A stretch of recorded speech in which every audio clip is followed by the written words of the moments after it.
mayambu ahanba maktada Manipuri wari yumjauna mayambu amukka hana punemjari ngasi so aikoina tabada yamna tusunglaba nungairaba wari amakak aikoina puduna laksari wari asi leithok charapa matamda soikiba langkiba kaya yaurabasu mayamna puksal chauna ngakpiu wari asi hingliba natraga laikhidraba kanagumba amataga mari lenana ijaba wari nasadi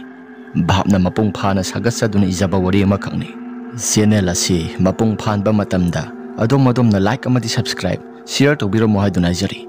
aduga subscribe toba matamda bell icon dusu on tobiramu mathangi wari thagalapa matamda adom gi sada phangnabagi damakta phare mayam madudi wari asi haunaba tawjaraklagi ngasigi wari asigi maming maiba huranba laikai gi lampak masi aduda ibom chamadi ibohal phamduna wari sanari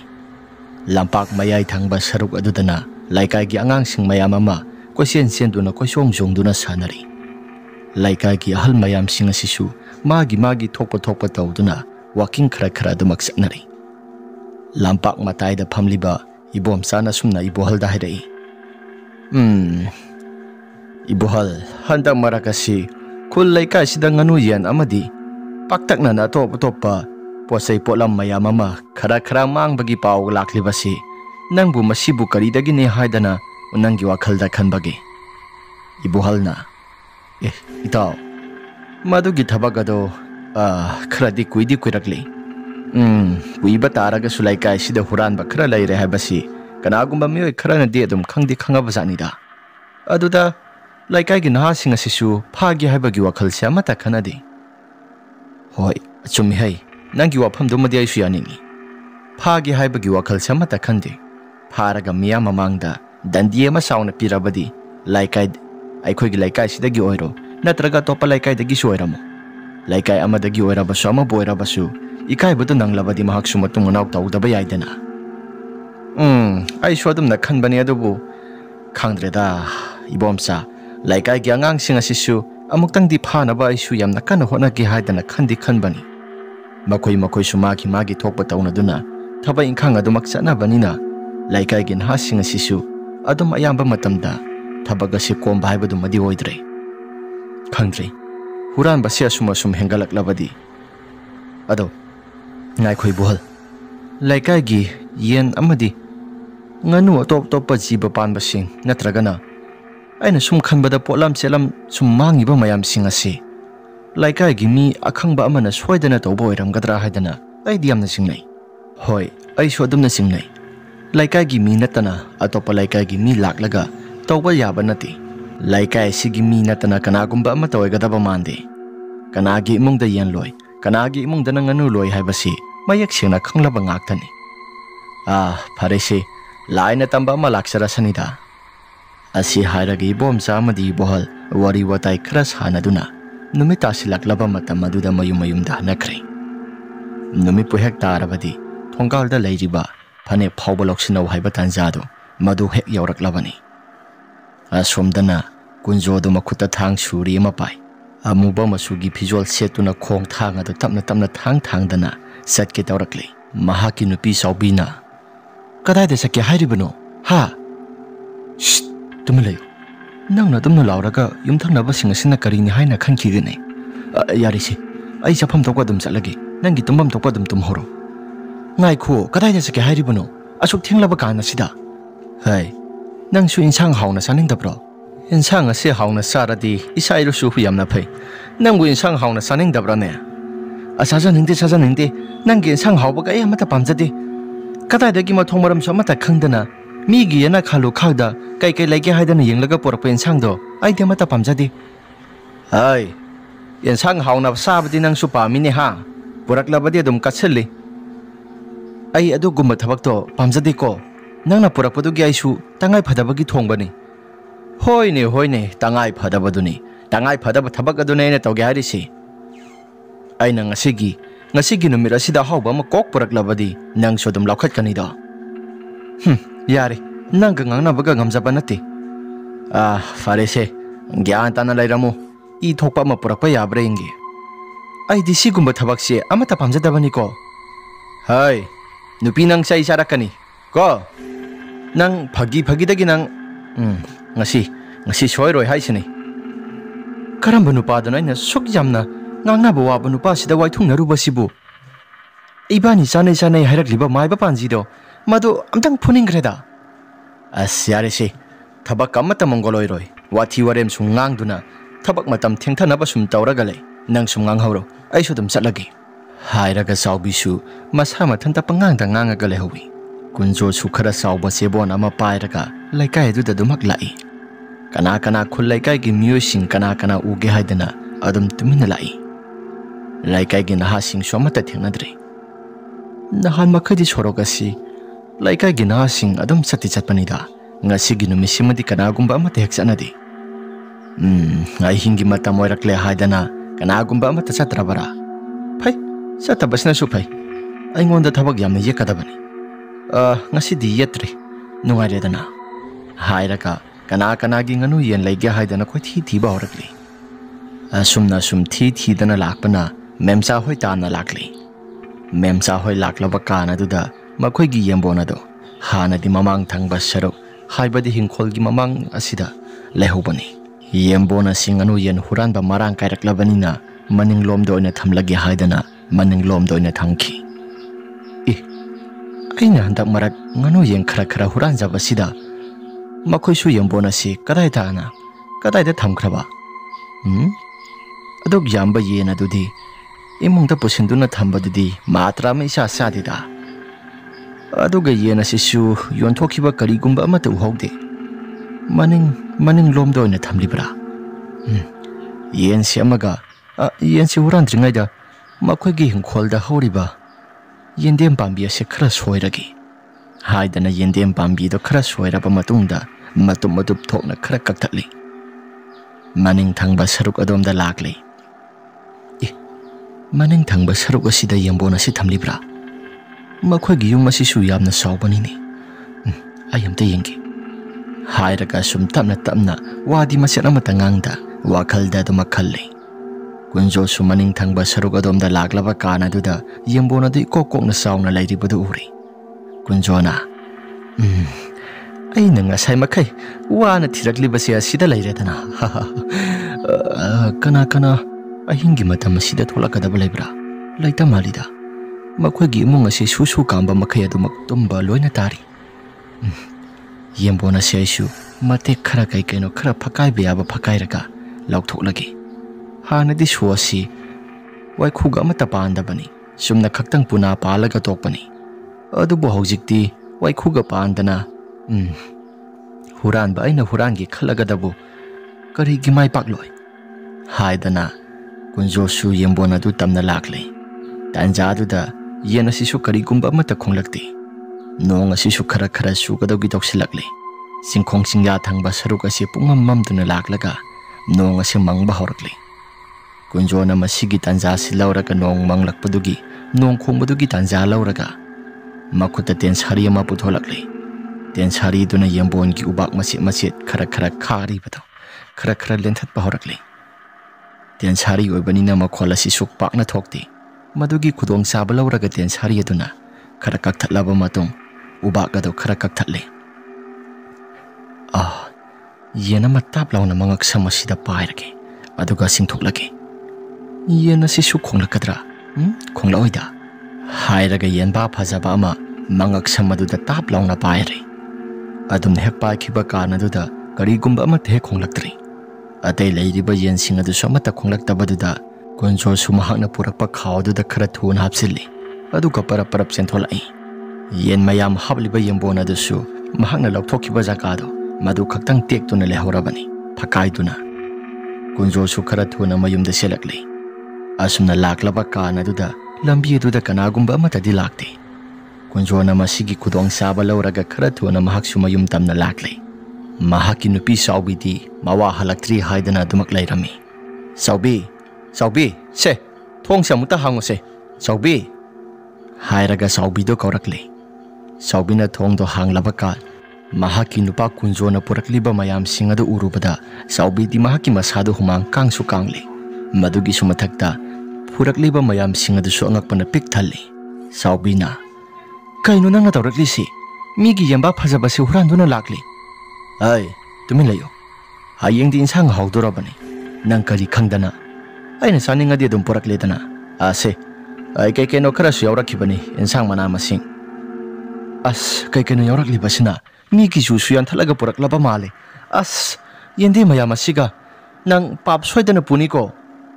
kari gi papu gadoribano laikai sidai su hana maiba oiram ledana kaidoni dakhina su sangnaina pirakti khara short ama khara taw maiba oibaduna di oiba yabana tabanina ai su masina phare haidana tawribasini ado mi gi mapot maral singa si huran du sorokpudi tabak wana suraga paisa talaga sabana phatro madu su khandabana te hana su tawram liponi adubu khudong sadaba ma laibana isu tawkhidabani tasengna hairabada maiba kunjo si hana mamang thakki matamda thabak yamna suduna maiba su khara khara tek tek oiba satlambani mahaksu mahaki makhut oi thangba saruga si thabak ta sisinaba yakitaba khara khara pangba sidaba maramna mahaksu thabak atai singa se tawkhidabani mahaki nupi saubina yare se atai tai kai keno khara tawba yaba khutna mana yadragasu khutna madi adum yaridana sidaba pangthaba hairiba sisu marak marak aduki wani adubu yamna toina tawba makti nateda khara khara amumuk tawba giwani kaisu thudokpa akaiba matadi tawdabaga sap manari poni ayari se wathi wari yamna ngangano migi yena se kadaide thamgadoribano kadaide thamgani mangola sida khajiliba matek asi sidai sida dum thamba taredana yari hayeng nongalaga kai keno khara tawthoktabu yaroi asum tawdana mahaki mawa mapuroiba kunjona tawrikliba mayam singado saubisu nungsiruba kaubanina mahaksu adum yakhre yaningda nongalaklaba kanda memsa mahaki maning thong thangba saruk adomda lakpada makhoigi yembonado thakaiduna kai kaino khara hurankiba yensu hurankiba aduga mamangi hingkhola sidana yendem khara yamna hurankiba duda mathamoido proprok sai handa marak laikai sida huran sinthi tawrakliba mayam singasi ngasidi mahaki saruk thunglare haidana mahaksu yamna kapsarami memsana kaptana lairingai matam aduda mahaki nupado tholaklei hai kaidawrage nang namu kapli baduna ayu agan basida moi pabung aina yamna wana loijaba yeng khara dugi marakta yamna sawi haiduna thamjaba yenbado mina ngasi ahing huran bikre kaino hasibo asengpa makira asengbane mina ngasi ahing huran bikre kanana tawribadu dia ayamungtang yengloge hairaga mahaki nupado su yengba thokre asumna yenbadu su manglambadu mahaki nupado su mai hoba makai sauri handa marak tawrakliba mong matawsi yamna nungaiti haidana mahaki nupado su kanthi thokpa makai sauri asumna namit khara ni haukraba matungda kunjo su thabak tai suba nomba tawri kunjo na gyan ta khalak pasida mahaki nupi saubi su yamna harawi tawbadabu mahaki huran basi su adumak makha tana huran gi haibado adum khanbadi leptri namit khara ni haukraba matungda nongma namit amadi James hoigi nganu loiribado madu tana lagli kunjo su nganu mayam singadugi marakta ama phaba horakpada muksan nganu oibanina asuki matik yamna hongna hingaduda khonglai tan jaduda James su mapal thoki haidana tholakpani kunjo na tap launa pharaga chen thorakpa matam aduda huranba kanagumba ama lakle haidana James su masadu ithak thakatna chen thorakliba misakado tap launa phai James su laikai tana bani haidana huranba lakle haidana koilau laudana kauri mayam singadu su thoknarakle huranba ni haidana lakli basisu mamai mamika loin hekta khummi mayam singadu su khudak aduda tilli aduga huranba sisu phuba yaba phuraba matungda kanano haidana masa khangdoksi haidana mayam singadu loina marang tongnarakle James na hai huranba se nasakto lo lido karigino se namai do adum na haibada kunjosu hoi ai maya sangdoksagi yani ai hangdoksagi hairaga kunjosu mamaya do tapna hangdorakle asumna hangdolakpaduda laikagi miyoi sing asi sungakpana khamthengle laikagi halamana hai kunjo nangbu hana maiba kabak oiba salam bataine aduga hauji huran boina salabro nate huran dragadi nang shu hawba si saba phangdrabara na sasu na khong na khut oidu budi khara pharak tari ado na bangal sodok yamna kaliba nangna Nasanarusu phari. Migi mapot maral huralaga sagi khalibana. Karigino laikai sida tawriba thodok pumnamak sing migi mapot masai huranba thokliba mayam sing asi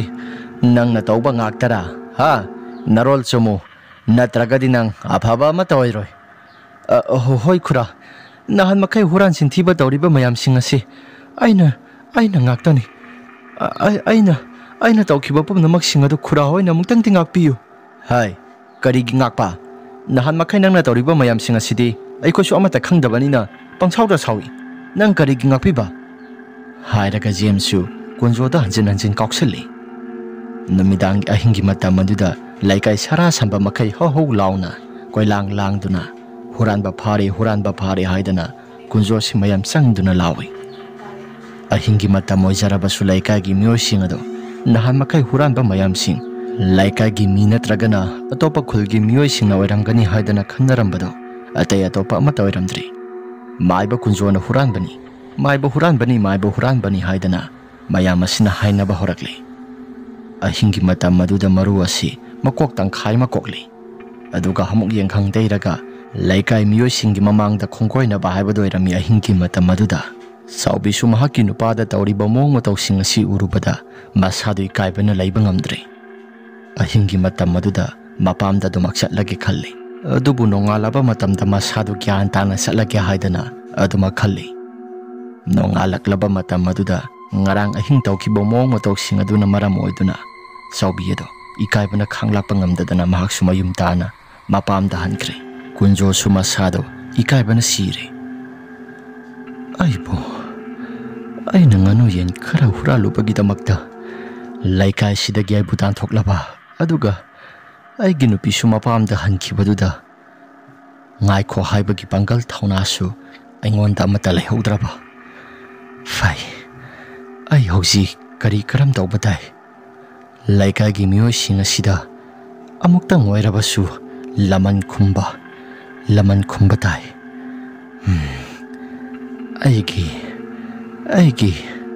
aina tawgadaba thabak singado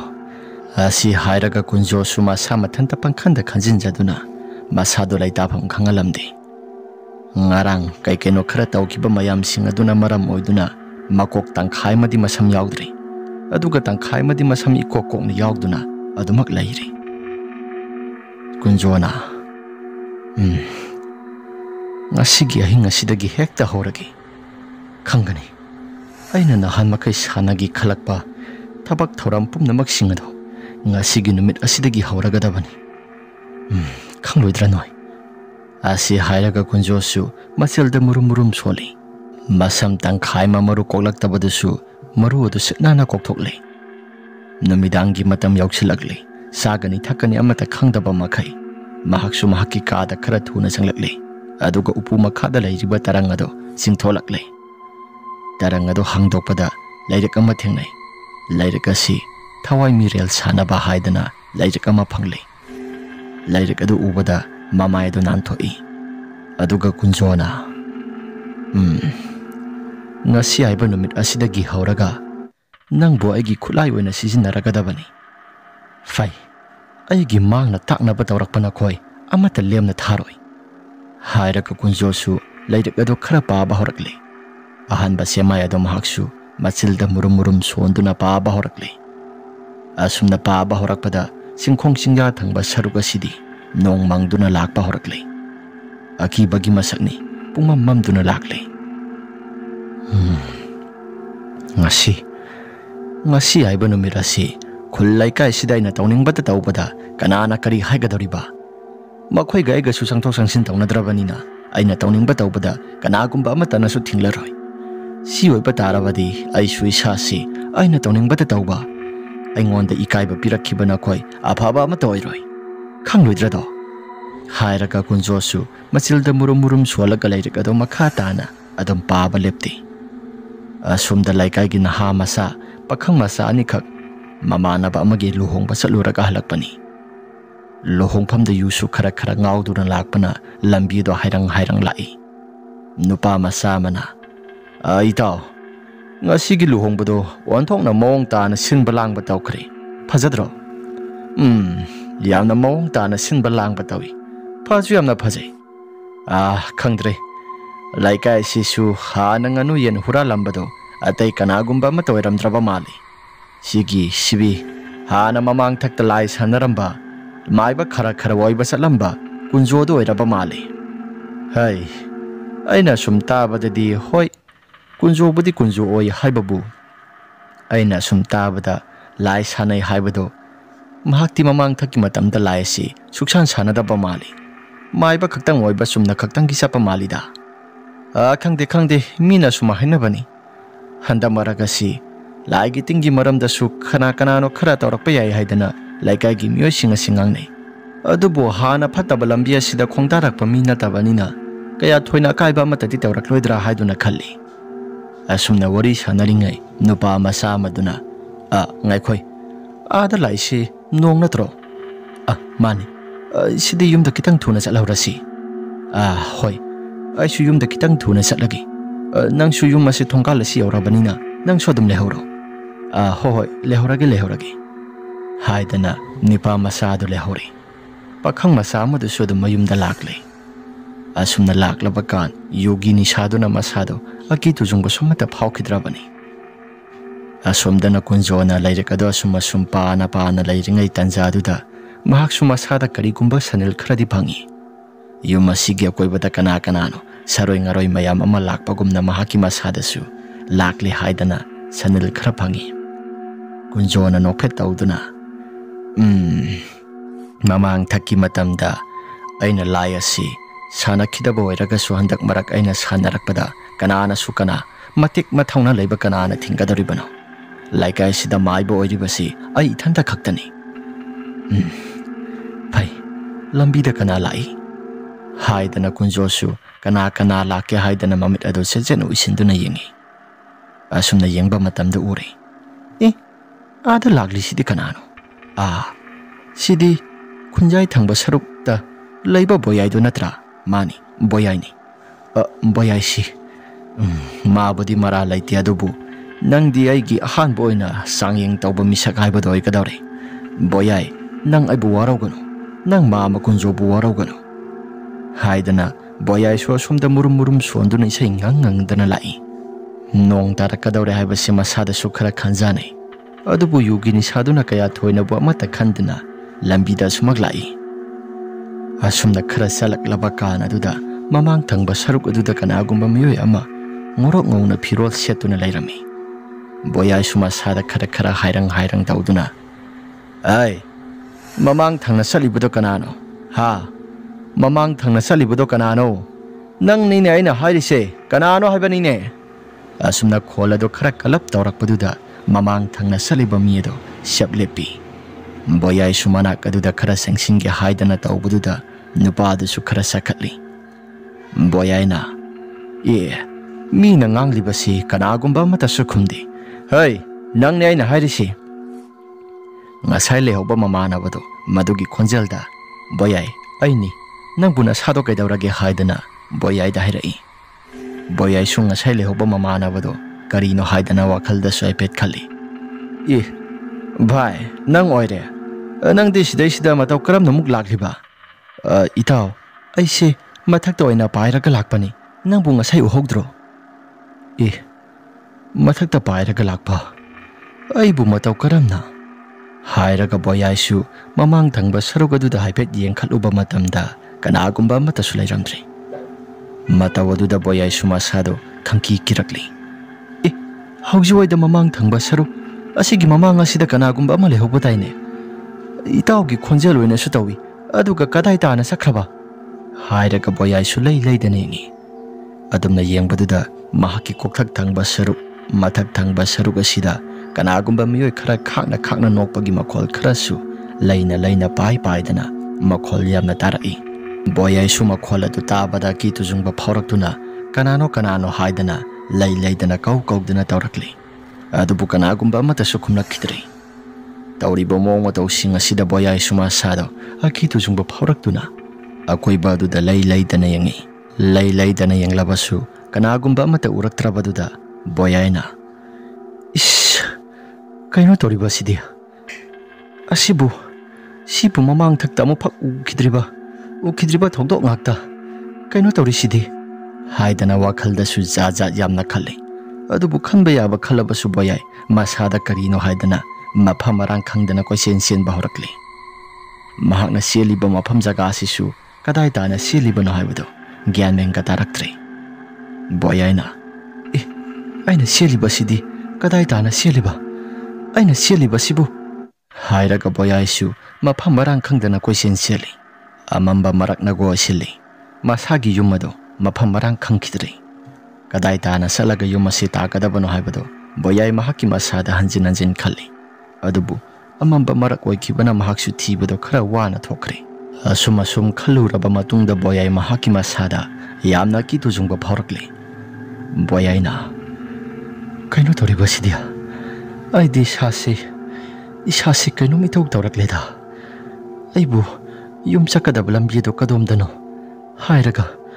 aisu koithi thiba yabadi thirabani adubu kadai tana asi hairaga boyaisu koyang yengi asumna yengbaduda khara laptakna kanagumba ama mami sami oina laklibado boyaisu haipet urakle boyaina yengbada ada laklisi kanano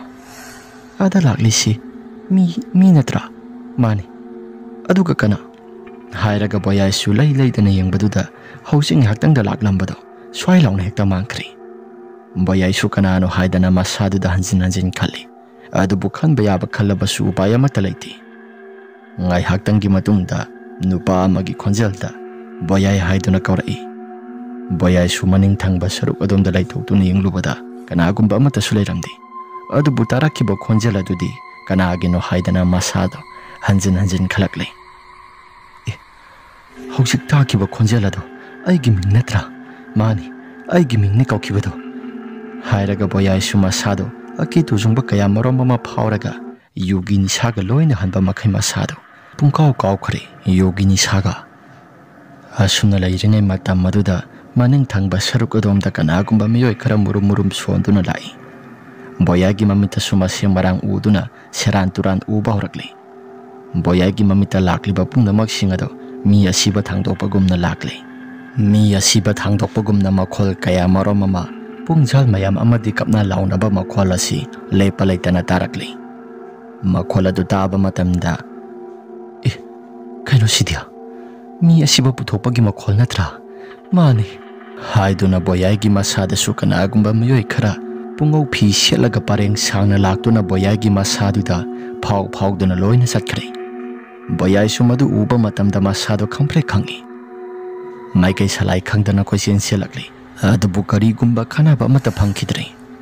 boyai sum selaklaba kana duda nongsu yamna kana sudharakle boyai masa mathanti khanghaudana khonang pambi duda sujelli lampaki matai da hauriba khonang pambi sauraba khonang pambi do maduda sujelli laikai gi mangpham sunakalda lei boyaina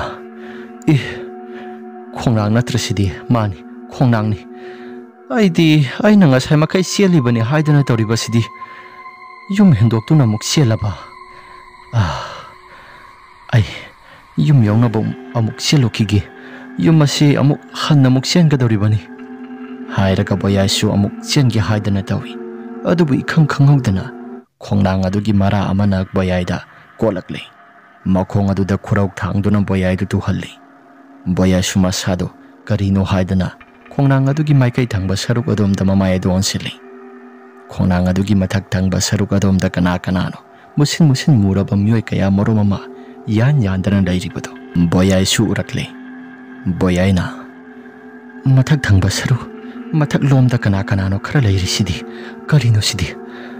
asi haina lairingai nong asisu khakpa laubu taroktun hekta araiba makai sutharakle mathakta yanduna pareng sangna lairamba pumnamak singado makhada loina pup launa tarakle boyai gi masado mayam sangduna methatli boyai suma sado akitu jungba phawduna kanbiyo haidana yamna kana lawi adubu nongsu yamna kana takraba hingaduda kanagumba amata tabi kidri boyai na siramdai gi mikup aduda kanbiyo haidana laurakpado kanagumba amata su taraktabaduda masa mathanda sigadaure haiba khanjai boyaina Ngasigi numit asi aigi aroiba numit haibado oigadaure. Ai sigadauroba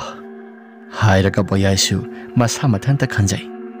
Asum tawdana boyaido mangaksa maduda thauri thuri aduga singkatli. Saroi ngaroi mayam singadusu boyaigi masada phawduna sangdana boyaibu sarak tamdana hatli. Nongalak matam maduda laikagi miyosing ase marang langnai. Laikagi miyosing aduna siba haksang adu yengba matamda mayam adu nangakpa oirami. Boyagi kusi ase taseng hairabada yengbada ki tujungba phawba haibada oirami. Khulgi laikagi ahal amana karino kusi asidia thauri yalaga sibani ura asida matau karamna adubu ngarang mamanaba amaga luhongba salui haibadu kanano. Ngarang boyaiga luhongba satminaruba mamanabadu thoraklei. Ipal aidi ngarang adum yumda halaure aduga boyai sidi mayumda dum sanghaurage haidana dum sakrabani. Aduga madi ngarang ahing sida muk laklaga matau karamna siribano aidi sase gyan menga mata tadre.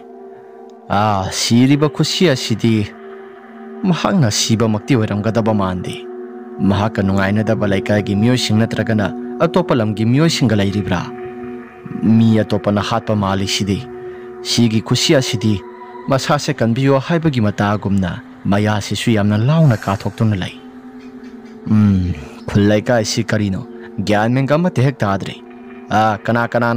naha khara siba haksang ase lauthokna batau haidana siba haksang adu lauthoki haidana pakhang masa mayamsi sangsinnarai. Laikagi pakhang masa masu boyagi asiba haksang ase tap launa paiba horakpaduda mathak thangba saruk adomda yengkhatluri. Boyagi maya launa karaga siramba khusiado yengbada mahaki masadasu aki tujungba phawi.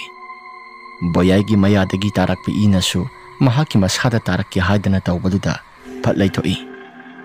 Mathak thangba khongnangi mathak thangba saruk adomda yengkhalubadasu karigumba masak khangdraba posak khara yandana mami sami oina laibugum mahaksu rai.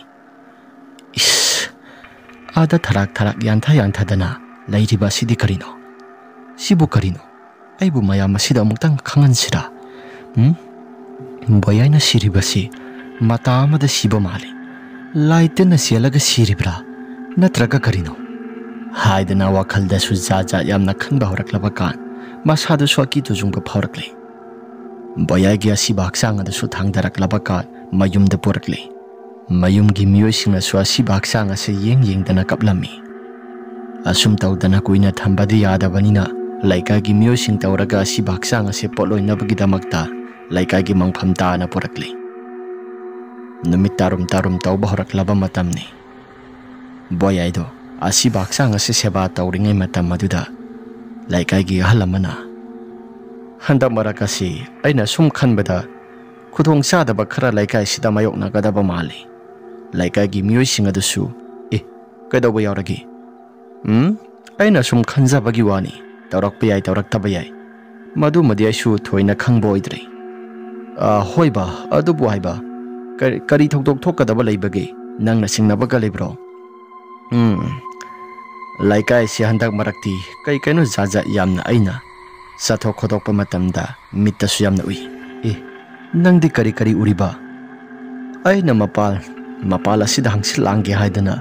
ngihaktang thokpa kana duda mami sami oina laikagi lairiba sorok asida kanagumba misak ama phere haibagum numidangi thenglaba matam maduda kanagumba miyoi amana phere hairaga dumak satpagum tawi. Khangdreda yumthak thangba saruk asidasu kaino saptra kharasu tawi. Madu khakta sunatana gyamen tadaba makhol kharasu laikagi sorok asida dumaktai. Laikagi miyosing adusu mahakna nganglakliba pumnamak sing adu dumaktai. Marak thakna ibohalna yare se kaya thoina su amata henjana khangumsi laikagi ingkhalakliba na hamasa sing asisu loina kinaba tari. Angang nupi singdai khuna themjingadabani adu boydi karigumba amatadi thengnakhidi. Mamang thakta laigi tingi sanakhiba kanagumba amata su leitabanina aidi amata su isada sigumba si thajaba tawdi thengsu thengnarakti. Asumna ngang duna lairingai mangpham asigi akoibada karigumba kharadi tawrakadorabani. Numit taramdagi matamna goi singkhibaduda numit asisu pungtha tarakle. Tasirna hairabada boyaygi masasi poloiba matamda kitang kuina lawi. Hana laikagi miyosing su kay kaino khara thuna tawsi haibada mari matagi miyosing ngaibada numit taramdai haibadi nungthilgi pung ani adaidagi seba si tawrakpani. Ningtham thagi matamna goisili seba tawbasisu pungkui kuina sangadaba mande hairaga matam ase asum thingsilaklei. As aina dinga saisi kuina thamba yaroi ngihaktang oirabasu thamlaga si baksang ase poloira si haibaniba adubu kanagumba mata yadi mari mata wali adu wali ada wali ega seba si kuin tawsilaklabanina aidi sasya ki tujungba phaurakli. Ibom sana hai kari gya ki tujungba phaugadoribano aikhoi mayam ama leirisidi kok halaga loire. Hai gumna dana si baksang asisu suktum tumdi nahan makai adok kuina mi seba tawrakliba mayam singado adum juru launa tumi. Laikagi halo jarabasu naha jarabasu nahane hena mai thabanungai masada thorek thokna dumak mai saksaduna adubu boya si yamna naha oriba angang amani masase sokuina seba tawbada sangliba sina karigino. Laikagi miyoi singadasu marang langnarai asumna ngangna duna leirengai laikagi ibohaladasu mayumda laklo haidana phone tawrakli. Ibohalna nakhoi mayam ngaktang seba se mapung phana thauko aidi yumda aruba na bama lakle aduna muktang salokigi haidana ibohal dusu mayum tana lakle. Tasena hairabadi ibohal asi doctor oi kariboi tawba ahal amakakni aduna mahaki mayumda kanagumba ama lakle aduna yengnaba khara thuna laklo haidana mayumgi mina kaurakpani.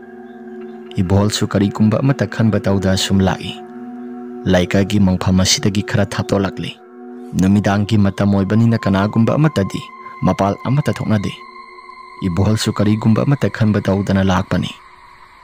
Laikagi lamhangoina tawriba jakado madu tamna lakle. Ibohal na mamang thana satlingai matam aduda tungthangba saruk aduda kanagumba miyoi amana huisel khonglaga ibohal gi tungtamna lai. Ibohal na hai kanai masano numidangi matam asida kanana huisel khongo haige ha napa kanana take. Ibohal su adum hek haidu ore adubu huisel khongbagi makhwal adudi leipa leitana dumak tarai. Ibohal na iya nama napa na taglaktabra ha kanagi masano nangbo. Mamai phatlai thoktuna yinglubada kanagumba amatadi leiramde. Ibohal masadi ingangai hausik asida kanagumba ama lehobadaine huisel khongbagum makhwal khara takibado kadai tana sakraba haidana ibohal su leidana yingi adubu kanagumba amata leiburamde. Ibohalna ish yu somata thalakpa nate aduga hausing yaktangi mamangda huisel khongduna leirambado kadai tana muk sakraba asumna khanduna leiringai maning thangba saruk asumna khubak ama phurakle. Ibohalna mai phatlai thoktuna yingluba matamda kanagumba amata su leiramde. Ibohal masada ki tujungba mayam ama phawba horakle. Karino boyagi seba tawba karakpasidi tawriba thodok mayam singasi karino asumna khanduna leiringai juja tawraga koibada kanagumba miyoi khara lakpagumna makhol khara tarakle. Ibohal su tunglai thoktuna yinglubada khara laptakna kanagumba khara laklibado ibohal su urakle. Ibohalna kaino seba tawba karaklabra loislam khiroida asi haina leiringai tung thangbada lakliba miyoi singada su kanagumba amata sungyau yaurakti. Ibohal su masado aki tujungba phaurakle hanna phauba yengba tawda mamang thangba saruk aduda parap lakle adubo sum lakpa matamda mamang aduda naha ama satlibado mahak su urakle. Mamang thangbada satliba naha da su yamna ningam kai ngamdana kapagumna su tawi. Ibohalna mamangda naha ama satlida sisi kapulap saminaragi. Ibohal su mamang thangba saruk aduda khara thuna kakhatle aduga naha aduga pulap chap manana lambi do lakminai. Lambi asida saminariba misak ase kanano haibasu ibohal su amata khangba nati. Ibohalna hanipa masa nangdi kari leikaidagino aikhoigi khulasidagira natragana thangnaba khulasidagira. Nupa masaduna khura aidi laikai sidagini adudi Nangna kappaga salibaduna kari thogdok thokpaga leiragi haidi nasada awana gumba thokpa gumba leibro hoi khura ai sasi awana so khara thokli madugi sumathakta khudong sadaba maya marom amana ai ki kokthak asida nalli ihe kari thogdok thokpaga leibage haisi nangi khura da su khara tanaba yagadro nang khura su khara tajagedana khura ngihakta ngaikho ai wari pumnamak singado loina lijagi asai phawbutang yaukisi aduga wari singado ai lijagi hoi hoi asum tawdana ibolsu masada karigumba mata khanba tawda nupa masadu ka lakminare asum laklaba kana duda boyai hoigi lambi du yorakle boyai gi konthong mapa hek yorakpaduda nupa masaduna sum nairai khura yengo ngasi asiana thokliba imung asi aigi imungdani adumna hairakpa kana duda adudi nangdi kana imung manung aduda boyai natana kana gumba amata su leiti hoi makhada masanupi gumba di ui manaw nupa su leidi lei ado nang gumna chaw sangba misakti amata leiti da asumna nga sai makhai wa masak amata khangan ba tawdana ngangliba nupa do mamai leitholakle asumna leitholakpada ibohal masado khamprek khangduna masado kharatung oirapna halli boyai gi karum tawraba sakta madu oirambaduda ibohal masado khangki kirakle mamai tangkhai masakle madugi sumathakta makoki samadu su amata yaudre boyai gi adu kumlaba sakta maduda ibohalna boyai nang oire boyai asi hairaga tung halli boyai su nokphet tawraga masado khana nokpa horakli asumna leiringai mata maduda nong amuk khaklakpada boyai gi haksang adu muk laikidre kanagumba mata mamang aduda leitabadada ibohalna sigi tanja si ai nan thok thuna satpa yadi ai khara thuna yum yaunaba sel horage haidana yum yaunaba khotana sinba horakli adu butung thangba saruka sida kana no khara tan narakpa gumna ibohalgi masada phaurakli ibol su hanba leita mamang thana do maksatli asumna selaklapa kana duda ibohalgi masadu su sor thabet holakli ahalgi matamna goi silakpani sienbadu sumangam pang da do maksiali ibohalna sum selakpaduda masadu su waraktuna sokthara duna lambi aduda masadu sor thabet holaga tingtram tai masadu su wabana sienbaga matangamdrabani adu butung thangba saruk aduda kanagumba amana thanarakpado mamang aduda sap tingna lepi ibohal khongpham khara halli maning chitana da maksatli ibohalna nang kanano nang kanano ai gitung inaraktuna tanarakliba nang bukanano asumna hairakpada ibohal masadu kina hangbani nupa ma saktam oiduna lairami nupa siatay kanagumba amata nati maiba kunjo mamay do tapna laitholakli aduga maiba kunjo na sumna hairai mama ngasidi mama gi pali tare nongalagoy na mama gi sabadoy na tawbiro mama si ay hasaba tare asumna hairakpaduda kunjo su khakna noi kanagumba amata udre haibagi matagumna kunjo desu khakna hekta nokpaduda ibohalna nate kunjo nang mama bu kalu kunjo nang mama bu amta kalu ai na khongpaiduna haira so haijagi kari mi amagi kai khumnaba manglaba matam aduda kanbiyo haiba karigi kanba nang na maram oiduna si lukon giba natra ngasidi nang bu aina kari tawge haibado nang sunamit thitna yengo asi hairaga makuta thang suri ma pairakle aduga ibohalgi manak tamna khara thuna sanglaklaga thang thinge haidan hek tawraklaba kana duda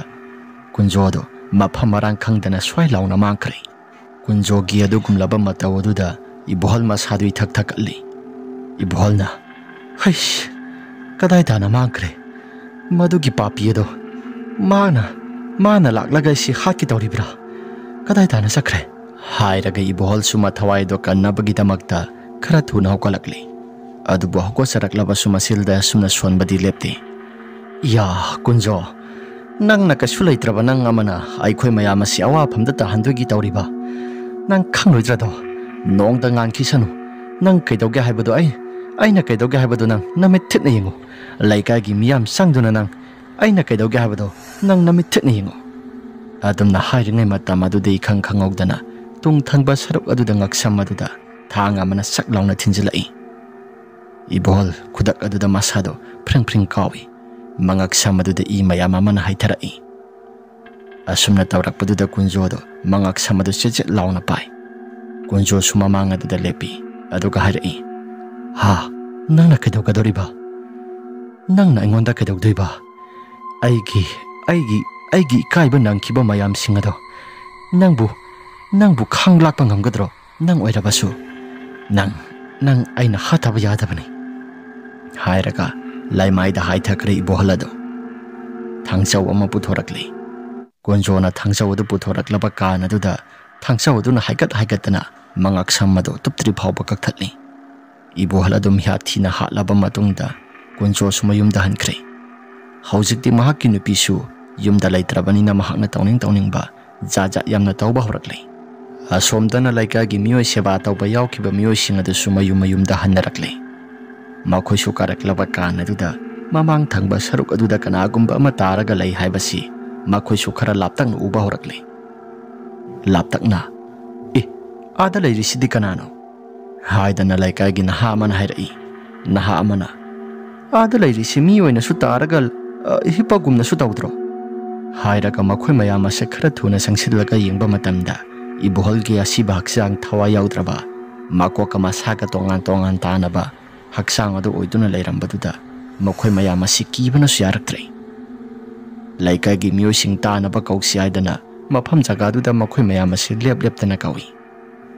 asumna kauraba kan mathang tholakle aduga ibholgi asi baksang adu mayumda pusinduna kari thodokno haidana mayam ase khannarakle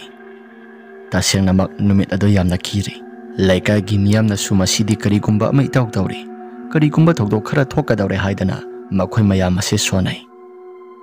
numidang gi matam aduda ibholgi asi baksang adu sangnabagi damakta laika gi miyosing khara sangse haidana hainarai james yawi tasengna hairabada James masado akitu jungba kharadi phawri poni adubu laikagi thau thoklabanina ubaidi amata laita dumak sangba tabani ahingi matam yoksilaklabaduda ibohal mahaki masado kaigumba amana thangbagumna thak nikpa horakle masado pere haiba horakpaduda James amata tumthadri James na phagasida kanagumba ama lengbagum tawida aibo muktang yengsira 하이라가 제임스 마사도 khara kirum tawraga kanana no haidana masado leidana yengi adubu kanagumba amata dilaiti laikai ki mamana ba ama tumdana lairibaduda tabra bai yengo sida asiba khagaliba phakasi gro launa kholiba sinangbu tabra mamana badusu tai haidana hairki asumna leiringai matam aduda iboholgi kaklaba makokado mathak thangba saruk aduda hungalakle Matawaduda makoisu karino haidana aki tujungba mayam ama phawduna adum munna yengduna lay asumna leiringai matam aduda akoibaduda kanagumba miyoi khara na kappa lawba amadi dinthak thangba saruka sida kanagumba amana singthokke haidana tin mayam singa se krong tawba horakle makhol mayam asi taba matamda makhoi mayam adu sumikap thorakle aduga tawriba pumnamak singa sima taw karamna tawribano haidana makoisu khana laiba ngamdre ahingi numitumadi yamna kiduna makhoi singa sisu adum tumba ngamdri nongan ba phau kanagumba amata tumna dana damak lairami nonga laklaba matamda seba semuk phajana tawri adubu mathangda kana sigadabano haidana makhoi se khanarakle laikai gi miyamna laikai si kanagumba amana adum tawbagum tawi aidi singnaba ama bulaida kana singnaribano tada aina sum singnabada yengo aikhoina posai hurale haidena khullai kai sidagi tangthokhiba maiba kunjodo mahakna tawbo iramgadra haidena idi wakhala si singda singnai kari maram gia yengo to masa soma to khidri laika sidagi tujungba mayam ama tholak liba thokdok mayam singasi nakhoi butaduna leiba ngamlibro aidi singnai hairibasini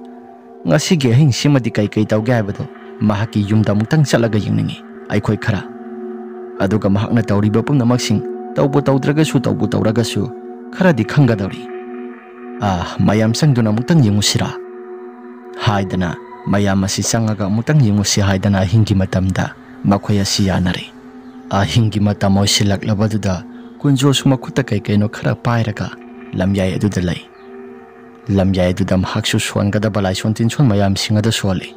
aduga mahaki saroi ngaroi singada kauraba matungda mahakna sumna hirai yengo saroi ngaroi mayam sa ngasi simadi nakhoi gina thau singado taururabanina pothabo ina ngasigi oinadi karigumba amata tauragumsi hayengdagi horaga laika si goro launa okhaigadabani saroi ngaroi mayam singadasu hoi haibagi matagumna karigumba amata kumlakti kunjona nakhoi aina nakhoi gi mateng lawduna khulai ka sigi mioi ani masoi na hatkredna mathang khulai ka si loina tumna pungtak na hatkadabani mahakna tauri babum namak singa si mapal amdagi yengliba mayam singa du naktari mayam singa du gi marakta James na yengo aikhoina nahan makai aki khang nangliba misi mina thokliba singa sidi mahakna tawboire nang khangloidra asi hairaga makhoi su murum suanduna phura si chaira si haidana makhoi su ngang bahorakle laika gi hal ibom sana ngaikho amutang ngaikho mana taurisi amutang kupthana yengkisi asi hairaba matam maduda kupthana muna yengle ngai haktangi matungda maiba kunjo desu makuta thanga mapai aduga kaino kharat solba horaklaba matungda makha tana moksu saroi ngaroi mayam singado kaure saroi ngaroi mayam singado kauraba matungda kunjona yengo hayengdi laika gi angang na ha ma hatkadabani angang ado atai sumna hatkadabanati samna hatpa yaroi makhori do tubat launa kaktatlaga ai yaudana na khoina aduma hatkadabani hairaga angang adugi maming adu suangi haidan hek tawraklaba kana duda mahakna kauri basaroi ngaroi mayam singado mafam marang khangdana mangkhri kunjona mamit kharap yengduna angang amagi maming pan kya haidana tawbada mafam marang khangdana mangkhibasi kanagumba khara naina tawriba thabak singa sida khangkhrabara khangamgani haibadi aidi thajadi kana asi hairaga maiba kunjo su kana leige haidana yenglai asuna sanel khara phanglakpaduda maiba kunjo su kana leige haidana mapal thoklaga yengge tawraklaba matam aduda mapal thokpada boina pharasi haidana mayamasi tumina ingit tongnai maiba kunjo mapal tholakle aduga kana leige haidana yengba kana aduda yana kha thangba saruk adomda kana nu mioi khara leiduna khudak aduda sensinduna mahaka si phari mayamna phaduna nahan makai tawri bapum namak singa sidi nang na tawbo aire nang sia phaba mi dinati nahan makai akhoina khangduna laklabani adubu kari karam tawraga khudong thiba mayam singa singak thoksige haidana akhoina khallaga lakpani nang aphaba mi amata nati nang aphaba mi sungna nati handa mukti laikai sida tawri bapum namak singa se kunjo na tawbani haibado khanglaba kana duda kunjo su tumina lai mayam asisu handa mukti nang laikai sida misi mina su tho alabanina nang amuk hatpa tare haidana laikai gi miyoi singa sin hainai adubu laikai gi ahal singna naha singa do phajilaba matungda misi mina di tho angumsi mahaki maral matik sabadan di do makpi si haidana mayam adun hainaraba matungda laikai degi tanthokpa aduga mahakna sanaramliba mayam singa se loisinba haidana warep launare asum tawdana kunjo sumahakna sanaramba mayam singa do loisilaba matungda khullai kai sidagi tanthokre mayam singa du su unwai muksikna lehorage haidana mahakna hana lairamba yumpham asisu upul sana thugai kre asum tawdana maiba kunjo khullai kai du dagi tanthokraba matung hana gi matogum khullai kai si ingna singna dumak laikre karigumba amata tawraktrabaduda mayam asisu yamna nungaina laikre wariya se matang asida loisinjari wariya si nungai birabadi like amadi subscribe share to biramu haiduna jari fare mayam adudi ngasigidi matang asida loisinjaragi mathangi warida mu hana thengnarasi